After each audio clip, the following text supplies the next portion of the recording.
Hi, இன்றைக்கி நம்ம பருப்பு கடையில் எப்படி பண்ணுறது அப்படின்னு சொல்லி பார்ப்போம். அதுக்கு நான் ஒரு 200 கிராம்ஸ் பருப்பு எடுத்து போட்டிருக்கேன். எடுத்து நல்லா கழுவிட்டு ஒரு 5 மடங்கு தண்ணி ஊற்றிருக்கேன். அதுக்கு தேவையான பொருட்கள் என்னென்னு பார்த்தீங்கன்னா, ஒரு பெரிய வெங்காயம், 2 தக்காளி, ஒரு 10 பல்லு பூண்டு, 2 பச்சை மிளகாய்.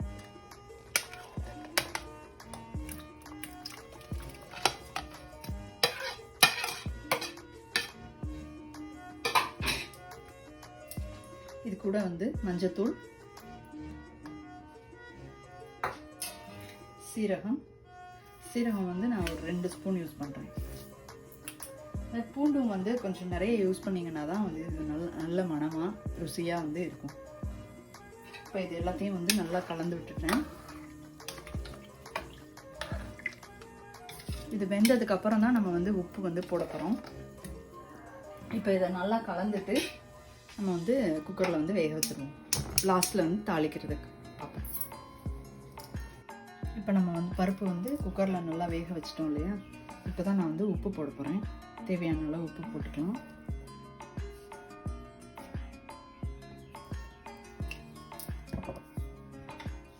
இப்போ இதை நல்லா கடைஞ்சி விட்டுருணும். இப்போ பருப்புக்கு நம்ம தாளிக்கலாம். 2 ஸ்பூன் ஆயில் விட்டுருக்கேன்.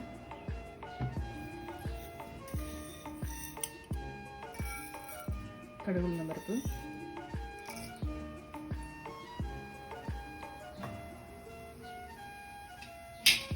நம்ம பருப்பில் உடனே இந்த கொத்தமல்லியை சேர்த்துக்கலாம்.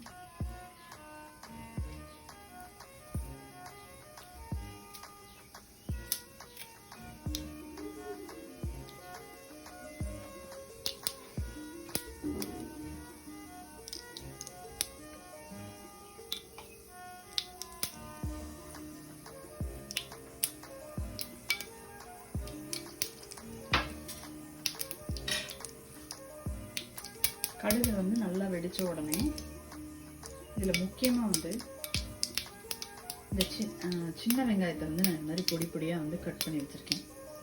இது அதை போட்டு தாளிக்க போகிறேன். நான் கோல்டன் ப்ரௌன் கலரில் வரணும். அந்த மாதிரி வந்ததுக்கப்புறம் அதை எடுத்து பருப்பில் கொட்டினா டேஸ்ட் ரொம்ப சூப்பராக இருக்கும். இப்போ கடுகு நல்லா வெடிச்சிருச்சு.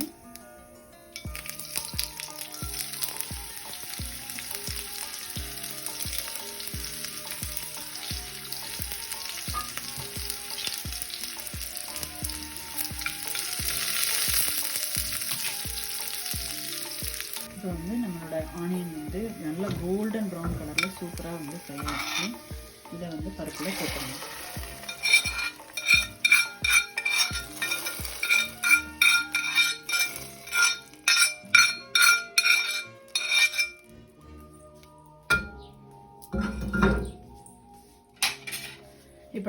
இப்போ நம்மளோட பருப்பு சூப்பராக ரெடி ஆயிடுச்சு.